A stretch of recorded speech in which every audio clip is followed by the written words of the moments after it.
함께 나눌 말씀은 사사기 14장 10절부터 20절까지 말씀입니다. 사사기 14장 10절부터 20절까지 말씀입니다. 구약성경 385페이지에 있습니다. 사사기 14장 10절부터 20절까지 말씀을 한 절씩 교독하겠습니다. 삼손의 아버지가 여자에게로 내려가매 삼손이 거기서 잔치를 베풀었으니 청년들은 이렇게 행하는 풍속이 있음이더라.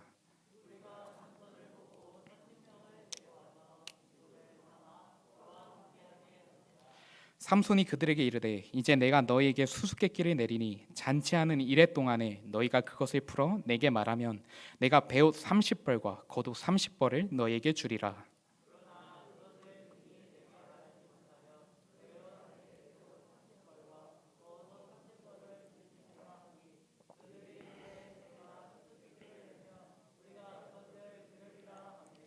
삼손이 그들에게 이르되 먹는 자에게서 먹는 것이 나오고 강한 자에게서 단 것이 나왔느니라 하니라.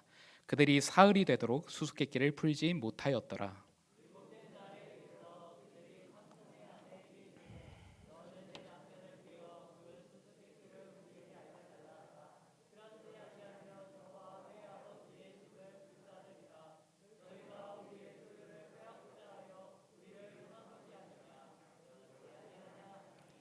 삼손의 아내가 그의 앞에서 울며 이르되 당신이 나를 미워할 뿐이요 사랑하지 아니하는도다. 우리 민족에게 수수께끼를 말하고 그 뜻을 내게 알려주지 아니하도다 하는지라. 삼손이 그에게 이르되 보라 내가 그것을 나의 부모에게도 알려주지 아니하였거든 어찌 그대에게 알게 하리요 하였으나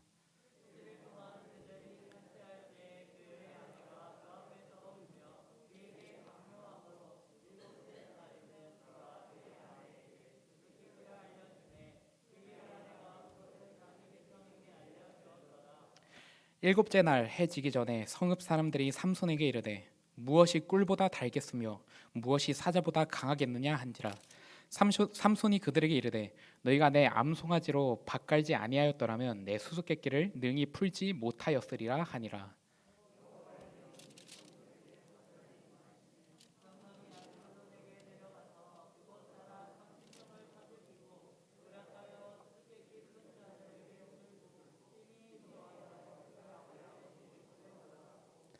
삼손의 아내 함께 읽겠습니다.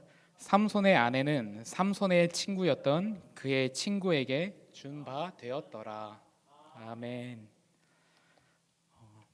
광고 한 가지 먼저 드리겠습니다. 다음 세대를 위한 기도회가 내일 오전 10시에 지하 중고등부실에서 있습니다. 우리 교회 다음 세대를 위해서 우리 교사분들 또 학생들 또 다음 세대를 위한 그 마음이 있는 누구든 기도회에 함께 참석하셔서 우리 다음 세대를 위해서 함께 기도하면 참 좋겠습니다. 많이 동참해 주시면 좋겠습니다. 네, 오늘 구별됨이라는 설교 제목을 가지고 함께 말씀을 나누기 원합니다. 우리가 사사들 중에 삼손하면 힘으로도 참 유명하지만 삼손의 대표적인 정체성은 힘보다는 나시린입니다. 나시린이란 하나님을 향한 믿음으로 구별된 삶을 살고자 하나님께 서원하는 그런 사람들을 일컫습니다. 나시린은 그래서 세 가지 규례를 지켜야 하는데 포도주나 독주를 마시지 말아야 되고 또 시체를 가까이에서 자신을 부정하게 해서는 안 되고 나머지 하나는 자신의 머리를 깎으면 안 됩니다. 그 기간 동안 이 행동들을 취하면 안 되는 겁니다. 보통 그래서 나시린이란 하나님 앞에서 하나님 제가 이 기간 동안은 제가 나시린으로 살아가겠습니다. 구별된 시간을 갖고 싶습니다 하며 이렇게 서원하는 건데 오히려 반대로 거꾸로 하나님께서 너는 나시린으로 너는 살아라 하며 이렇게 콕 찍어서 말씀해 주시는 경우가 성경에 있습니다. 그 경우가 바로 사무엘이 그랬고요. 또 세례 요한이 그랬고 오늘 말씀의 본문의 삼손이 그렇습니다. 그런데 그 셋 중에서도 삼손이 좀 특별합니다. 보통은 나시린 그 당사자만 그 규례를 지키는데 삼손은 그의 어머니부터 하나님께서 구별된 그가 태 안에 있을 때부터 구별된 삶을 살게 하셨습니다. 그러면서 삼손은 태 속에서부터 완전히 구별된 아이로 자라기를 하나님은 원하셨던 것이죠. 삼손의 이야기를 보면 이 구별됨을 언급하는 부분이 제법 많습니다. 그러므로 삼손 이야기를 묵상하다 보면 하나님은 왜 이리 구별됨이라는 것을 강조하실까? 이 구별됨의 초점을 우리가 맞출 수밖에 없습니다. 또 한 가지는 삼손이 그만큼 하나님이 원하시는 구별된 삶을 그러면 그가 살았는가를 우리가 이 말씀을 통해서 보게 됩니다. 결론부터 말씀드리자면 삼손은 수많은 상황 속에서 이 구별된 삶을 살지 않았습니다. 그중 하나가 바로 오늘 삼손의 결혼식 이야기입니다. 여기서도 구별된 삶을 살지 않았습니다. 14장 10절을 보면 삼손의 결혼식이 어떻게 진행되었는지 기록하고 있습니다. 삼손의 아버지가 여자에게로 내려가매 삼손이 거기서 잔치를 베풀었으니 청년들은 이렇게 행하는 풍속이 있음이더라. 당시 결혼하면 신랑이 신부의 집에 가서 7일 동안 술을 마시고 잔치를 베푸는 풍속이 있었는데 이 풍속은 이스라엘의 풍속, 하나님의 백성들의 풍속이 아니라 블레셋 풍속입니다. 삼손은 이 장면만 봐도 이 나시린의 서약을 어겼지만 그는 더 나아가서 하나님께서 따라하지 말라는 이방인의 풍속을 지금 따라서 결혼했던 사람이라는 것을 우리는 알 수 있습니다. 그럼 우리가 이런 의문을 좀 가져볼 수 있죠. 삼손은 도대체 왜 하나님께서 계속해서 모세오경과 말씀을 통해서 이방 문화와 이방 여인에 대해서 하나님께서 경계하셨는데 삼손은 그럼에도 불구하고 왜 삼손은 이런 이방 여인과 굳이 결혼을 했을까입니다. 그러기에 삼손의 부모도 삼손에게 이 똑같은 질문, 의문을 제기하죠. 14장 3절입니다. 보시면 그의 부모가 그에게 이르되 내 형제들의 딸들 중에나 내 백성 중에 어찌 여자가 없어서 내가 할례받지 아니한 블레셋 사람에게 가서 아내를 맞으려 하느냐 하니 삼손이 그의 아버지에게 이르되 내가 그 여자를 좋아하오니 나를 위하여 그 여자를 데려오소서 하니라. 삼손이 그의 아버지에게 말하죠. 그냥 그 여인이 내 눈에 좋습니다. 그 여인이 내 마음에 그냥 쏙 듭니다. 내가 원한다는데, 당사자가 원하는데 안 될 건 뭐가 있습니까? 내 인생이고 내 뜻대로 살고 내 원인데라고 그렇게 지금 삼손이 말하는 거죠. 그러니까 삼손은 이 사사기의 주제처럼 사람들이 자기 소견에 옳은 대로 행했던 것처럼 하나님의 율법을 지키기보다는 내가 좋다면 되는 거지, 내 뜻대로 내가 원하는 대로 그 기준으로 지금 택하며 살아간 사람입니다. 그렇게 삼손은 블레셋의 풍속에 따라서 술도 마시고 결혼식을 진행하며 거기 젊은 사람들이 이제 30명이 모여 있었는데 그 30명과 이 수수께끼 내기를 합니다. 베옷 30벌과 겉옷 30벌을 걸고 이 내기를 하는데 여기서 말하는 이 겉옷 30벌은 보통 그냥 옷이 아닙니다. 보통 옷이 아니라 꼭 잔치나 아니면 행사, 결혼식이나 이럴 때 입는 정장 같은 옷이죠. 아주 비싼 옷입니다. 지금도 정장이 몇십만 하지 않습니까? 더 비싼 것도 있고요. 그런데 이런 옷을 30벌이나 걸고 지금 내기를 한다는 것은 삼손 지금 1대 30입니다. 삼손은 지면 30벌을 사야 되고 그 사람들은 한 벌씩 막 주면 되는데 지금 지면 정말 그 삼손이 허리띠를 졸라 매야 되는 그런 상황인데 이 내기를 한다는 게 무슨 뜻이죠? 그만큼 삼손은 이 내기에 자신이 있다는 거죠. 그러면서 삼손이 낸 수수께끼의 내용은 이렇습니다. 14절입니다. 보시면 삼손이 그들에게 이르되 먹는 자에게서 먹는 것이 나오고 강한 자에게서 단 것이 나왔느니라 하니라. 그들이 사흘이 되도록 수수께끼를 풀지 못하였더라. 솔직히 누가 이 수수께끼를 보고 누가 이 수수께끼를 풀 수 있겠습니까? 아무도 못 풉니다. 왜 아무도 못 푸냐면 이 수수께끼는 삼손이 직접 경험한 사건이기 때문에 이런 일을 경험하지 않고서는 이 수수께끼가 뭘 말하는지 도저히 알 수 없습니다. 이 사건이란 어떤 사건을 갖고 수수께끼를 냈죠? 바로 길을 가다가 젊은 사자를 만났는데 그 사자를 맨손으로 찢어 죽인 사건이죠. 그 뒤로 얼마 후에 그 사자 시체에 이제 벌들이 모여서 꿀을 모아놓은 것입니다. 아까 언급한 나시린의 규례 중 하나가 뭐였죠? 시체를 가까이 하면 안 되는데 삼손은 본인이 이 사자의 시체를 만들기도 했지만 그 시체를 가까이해서 결국은 이 꿀을 취하는 거죠. 당시 이스라엘은 이 블레셋의 압제 속에 지내다 보니까 먹을 것이 굉장히 귀했는데 그 중에서도 이 꿀은 아주 고급 음식이었습니다. 그러니 이 고급지고 좋은 걸 난 이걸 보고 도저히 포기할 수 없는 겁니다. 그거를 취하는, 그거를 얻는 그 과정이 뭐 부당하고 불의하고 내가 하면 안 되는 걸 알면서도 하나님의 말씀과 규례 따위에는 삼손의 눈앞에서는 온데간데 없고 그냥 나 좋을 대로 또 행동한 겁니다. 그리고 그 꿀을 취해서 부모에게도 갖다 주죠. 그 부모에게는, 근데 성경이 이렇게 기록합니다. 그 부모에게는 이 사건에 대해서 말하지 않았다고 기록되어 있는데, 말하지 않았다는 것은 삼손이 까먹어서 말을 하지 않았다는 것이 아니라 의도를 가지고 일부러 말을 안 했다는 것이죠. 삼손 스스로도 아는 겁니다. 이것이 떳떳하지 않은 일이라는 것을, 하면 안 되는 일이라는 것을, 부끄러운 일이라는 것을 알면서도 그럼에도 행합니다. 왜요? 내가 좋으니까, 나만 좋으면 되니까요. 그렇다면 이 나시린으로서 지켜야 되는 것을 어긴 이 사건이 어디 가서 이 떳떳하게 말할 만한, 이 수수께끼나 퀴즈로 낼 만한 좀 그런 이야기는 아닌데, 좀 감춰야 되는데 부끄러운 일인데, 이 이야기를 갖고 지금 삼손은 장난치는 거죠. 수수께끼를 내는 겁니다. 농담 삼아 이 이야기를 아주 가볍게 여겨서 말하는 거죠.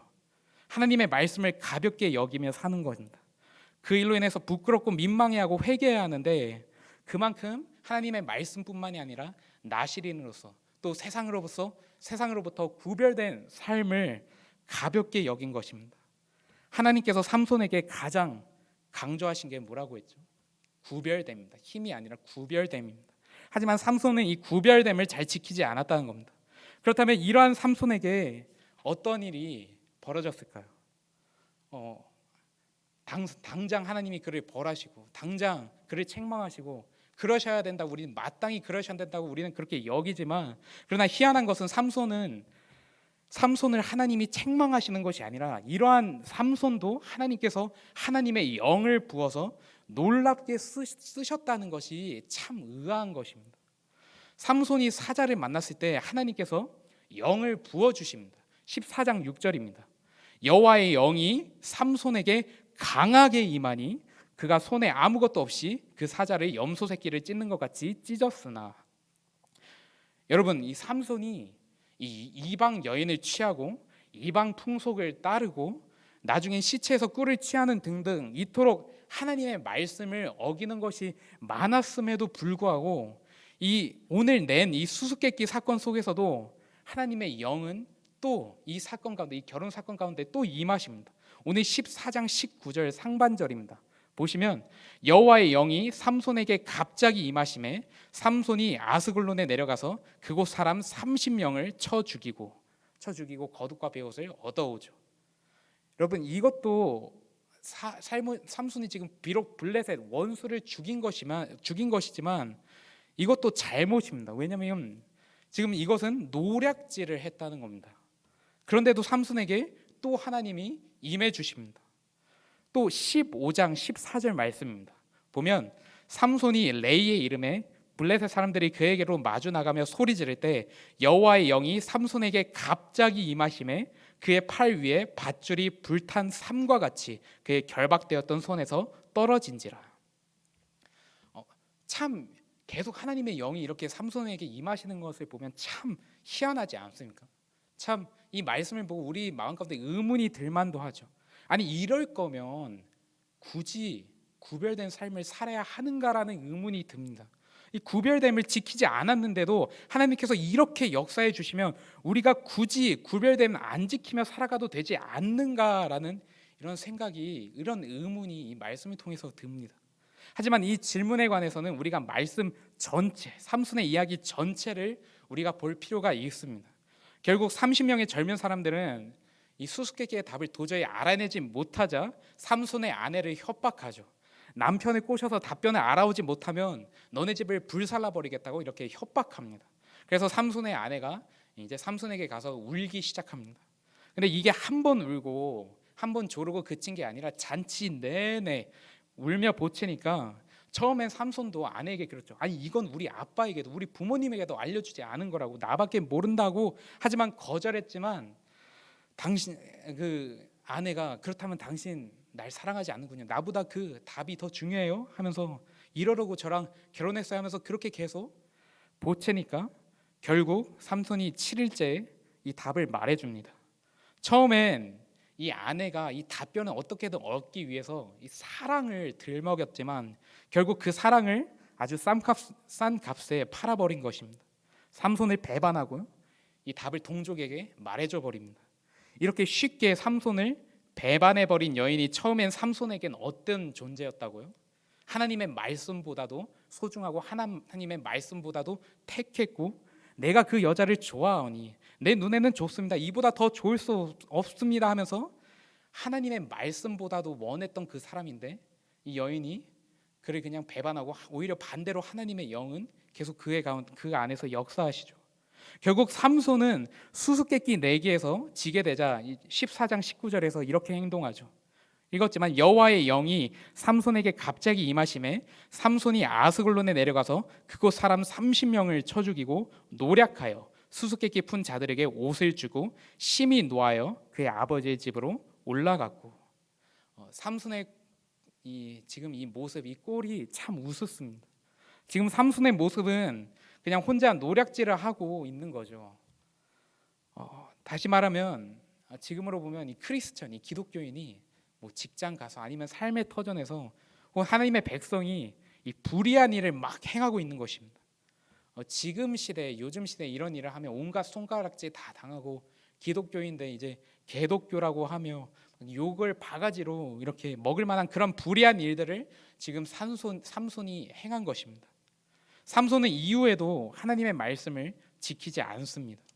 처음에는 자신이 사자의 시체에서 꿀을 취한 행동이 자신도 떳떳하지 않은 행동인 줄 알고 부모에게도 그 일을 숨겼고 그 죄를 지었고 떳떳하지 않으니까 좀 두근댔을지도 모르지만, 나중에는 나귀의 시체에서 턱뼈를 취하는 이 행동도 당장 자기 자신이 급하니까, 내게 당장 필요하니까, 내가 그걸 취해야 되니까 하나님의 뜻은 온데간데 없고 그냥 서슴지 않고 그 행동을 합니다.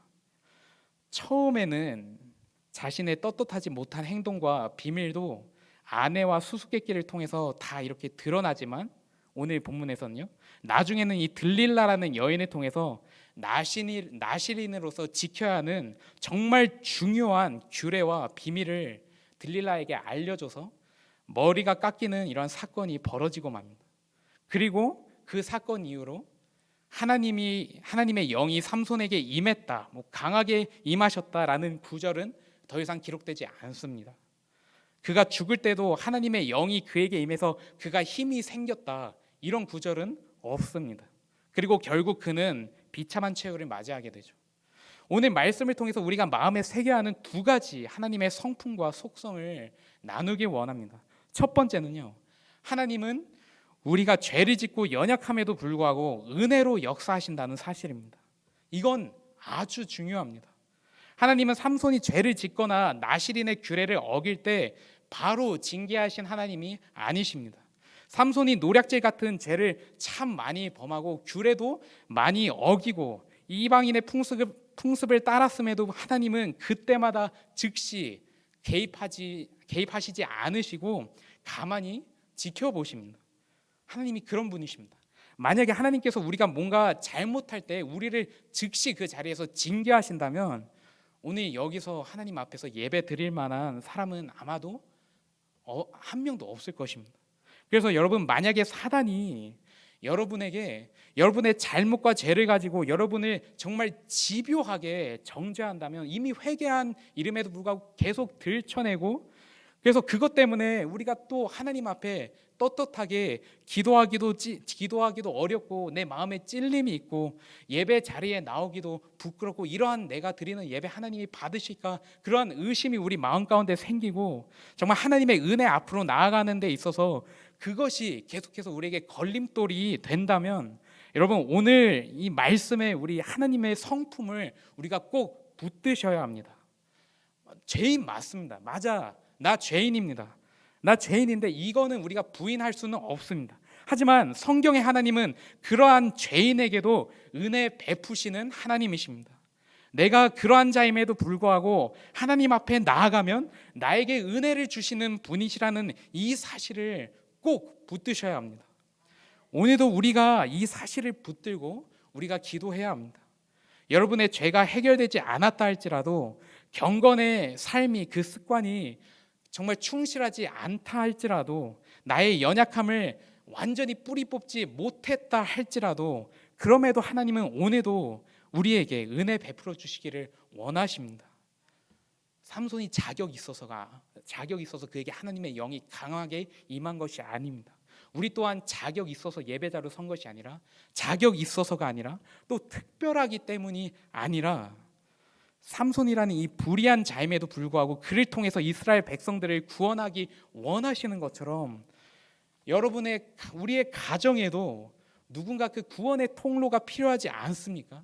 또 우리의 삶의 터전에서, 직장에서 누구나 구원의 통로가 필요하지 않습니까? 하나님은 역사하시기 원하시는데 그 완전한 통로가 없다면 누군가라도 그 통로가 필요하시기에 부족한 우리에게도 은혜를 베푸셔서 하나님 우리를 쓰기를 원하시는 거죠. 우리 누구 하나 완전하지 않고 다 연약한 자이자 연약한 통로입니다. 그런데도 은혜 베풀어 주시는 것입니다. 그러기에 오늘도 우리는 그 은혜를 우리가 사모해야 합니다. 비록 삼손 같은 처지라 염치 없을 수도 있지만 그럼에도 불구하고 그 은혜를 우리는 사모해야 합니다. 그 은혜를 받고 그 은혜를 누리기를 우리가 소망해야 합니다. 오늘 말씀을 통해서 또 한 가지 우리가 기억해야 하는 하나님의 성품과 속성은, 그것은 바로 아무리 은혜라고 해서, 하나님의 이 은혜라고 해서 영원한 것이 아니라는 것입니다. 연약한 가운데서도 하나님은 분명히 역사해 주십니다. 그렇지만 우리가 계속해서 하나님의 말씀이 아니라 세상의 풍조를 따라 우리가 산다면, 하나님의 영이 아니라 육신의 생각, 육신의 소욕만에 우리가 따라서 산다면 하나님은 더 이상 역사해 주시지 못하게 되는 것입니다. 왜냐하면 하나님은 인격적이신 하나님이시기 때문이기도 하고, 또 하나는 죄의 기능이 애초에 그렇습니다. 이사야 59장 1절 2절 말씀을 보면 이렇게 말씀합니다. 여호와의 손이 짧아 구원하지 못하심도 아니요, 귀가 둔하여 듣지 못하심도 아니라, 오직 너희 죄악이 너희와 너희 하나님 사이를 갈라놓았고 너희 죄가 얼굴을 가리어서 너희에게서 듣지 않으시게 함이니라. 역사하지 못하게도 하고 역사하지 않게도 하는 것이, 하나님 역사하지 않게도 하는 것이 바로 이 죄입니다. 그래서 하나님이 사용하셨다가 쓰셨다가 떠나는 사람들이 성경에도 종종 기록되어 있지 않습니까? 대표적인 인물이 바로 사울 왕이죠. 사무엘상 15장 26절입니다. 보면 사무엘이 사울에게 이르되 나는 왕과 함께 돌아가지 아니하리니 이는 왕이 여호와의 말씀을 버렸으므로 여호와께서 왕을 버려 이스라엘 왕이 되지 못하게 하셨음이니이다 하고. 자, 누가 먼저 누구를 버렸습니까? 하나님이 먼저 사울을 버렸습니까? 아닙니다. 그렇지 않습니다. 사울이 먼저 그의 삶 속에서 하나님의 말씀을 버렸습니다. 말씀을 버렸다고 해서 하나님이 바로 사울을 버리시거나 떠나시진 않으셨는데, 또 우리가 말씀을 버렸다고 해서 하나님이 바로 버리시거나 떠나신다는 것은 아니지만 그 일들이 계속된다면 은혜가 그칠 수 있다는 겁니다. 본인이 하나님의 말씀을 저버리고 하나님의 통치를 받고 싶지 않은데 어떻게 하나님의 통치를 누릴 수 있겠습니까? 오늘 말씀을 통해서 우리 자신을 되돌아보기 원합니다. 혹시 삼손처럼 육신의 소욕을 따라서 우리가 살고 있지는 않습니까? 내 눈에만 좋고 내 마음에만 든다면 말씀과는 전혀 상관없이 그것을 선택하거나 취하지는 않습니까? 당장 배가 고프고 당장 블레셋 사람들하고 싸움이 날 지경인데 시체에서 필요한 것을 좀 취하면 어때? 하는 그런 삼손의 마음. 내가 당장 급한데 그것이 좀 악하면 어때? 그것이 좀 더러우면 좀 어때? 당장 내 필요부터 채우는 게 맞지라고 쉽게 우리가 생각하고 있지는 않습니까? 그러면서 타협하고 있지는 않습니까? 이 행동을 하면 하나님의 영광을 가리는 것인지 이것이 불의한 것인지 생각하지도 않고 감정에 의해서 쉽게 결정 내리고 우리가 혹여나 살고 있지는 않습니까? 로마서 8장 5절부터 6절 말씀입니다. 보면 육신을 따르는 자는 육신의 일을, 영을 따르는 자는 영의 일을 생각하나니 육신의 생각은 사망이요 영의 생각은 생명과 평안이니라. 여러분이 한 번, 두 번은 육신의 생각을 따라 살아도 하나님의 영이 바로 떠나지는 않는다고 말씀드렸습니다. 하지만 우리가 계속해서 육신의 생각을 따라 살면 영의 생각을 따라 살 기회를 자꾸 우리 놓치게 되고요. 육신의 생각은 우리 안에서 더욱 강력해지는 겁니다. 삼손만 봐도 육신의 생각이 완전히 그를 지배했습니다. 하나님의 영에 따라서 그가 살아가는 것이 아니라 여자의 눈물에 의해서 살아가게 되고요, 자신의 감정에 의해서 살아가게 되고요, 물질에 의해서 살아가는 완전히 육신의 지배당해서 살아가는 사람이 되는 것입니다. 그러면서 삼손은 더 대담한, 더 불의하고 악한 죄를 저지르는 그런 삶 가운데로 나아가게 되는 것입니다. 그래서 하나님의 말씀으로 구별된 삶을 우리가 살아가는 것이 매우 중요합니다. 이 구별됨이 매우 중요합니다. 그러므로 우리도 세상의 풍조를 따라 살고 있지는 않는지, 삼손도 지금 이스라엘이 블레셋의 지배를 받고 있으니까 이 결혼할 여인의 집에다가 이스라엘의 이 결혼 방식으로 우리가 좀 결혼하면 좋겠다라고 말하기가 좀 뭐하죠. 블레셋의 지배를 받고 있으니까. 그래서 이런저런 핑계를 대면서 그냥 내가 적당히 따라주고 내가 좀 져주고 내가 적당히 타협해 주는 게 편하지라고 생각했을 수도 있고, 그래서 블레셋의 풍습을 따랐을 수도 있습니다. 하나님의 백성 이스라엘 사람에도 불구하고요. 지금도 당시처럼 하나님을 믿는 사람보다요, 믿지 않는 사람들이 훨씬 인구도 많고, 그 중에 내 눈에 보기 좋은 것들이 있고요, 여론도 그런 사람들에 의해서 좌지우지 되니까 주변 사람들이 그리스도인이라고 하면, 기독교인이라고 하면 참 아주 우습게 알겠죠. 그러다 보니까 그냥 그런 풍습에, 그냥 문화에 또 휩쓸려서 우리가 그 가운데 구별되지 않은 채로 살고 있지 않습니까? 로마서 12장 2절입니다. 너희는 이 세대를 본받지 말고 오직 마음을 새롭게 함으로 변화를 받아 하나님의 선하시고 기뻐하시고 온전하신 뜻이 무엇인지 분별하도록 하라. 우리가 정말 깨어있지 않으면 원치 않아도 이 세대의 풍습에 휩쓸려서 우리가 살아갈 수밖에 없는 것입니다. 말씀을 정리하겠습니다. 하나님은 왜 삼손에게 하나님의 영을 부으셨을까요? 사자 찢어 죽이라고요? 목숨 부지하라고요? 당장 목숨 부지하라고요? 아니면 노략질 하라고요? 그것 때문에 하나님의 영을 삼손에게 부어 주셨겠습니까? 말도 안 되죠. 여러분, 삼손이 자신이 하고 싶은 대로 다 하라고 하나님의 영을 부어 주신 걸까요? 아니죠. 삼손이 하나님의 영을, 하지만 보면요, 자신의 힘으로만 쓰지, 하나님의 자신에게 주신 것들을 권력, 힘으로만 쓰지 하나님의 영과 인격적으로 교제하는 장면이 말씀 가운데 한 군데라도 있습니까? 없습니다. 혹시 우리 중에서도 하나님이 주시는 우리에게 주신 하나님이 주시는 그 어떠함에만 우리가 초점을 맞추고 하나님의 인격인 영, 하나님의 영 그 자체에는 관심이 없어서, 하나님은 더 주고 싶으신데, 하나님 보시기에 우리가 그 구별됨을 우리가 살 때 하나님은 지속적으로, 그리고 더 충분히 하나님은 우리 삶 가운데 임재해 주시고 하나님의 영을 부어 주시길 원하시는데, 그것에는 보통 우리가 관심이 없어서 하나님을 더 충분히, 더 풍요롭게 누리지 못하는 삶을 우리가 살아가는 부분이 있는지 우리 자신을 우리는 되돌아봐야 합니다. 그리고선 하나님이 주시는 힘, 그 요소, 그 도구가 아니라 하나님의 영 자체를 우리가 사모하며 인격이신 하나님과 날마다 동행하며 함께하는 그 자체를 우리가 사모하는 그런 삶을 우리가 살아가야 하는 것입니다. 오늘 말씀을 통해서 우리가 꼭 이 말씀을 우리 마음 가운데 새기고 하나님의 영을 사모하고 하나님과 인격적으로 교제를 나누며 그 자체를 사모하는 삶을 살아가기를 간절히 소망합니다. 이 시간 우리 함께 찬양하며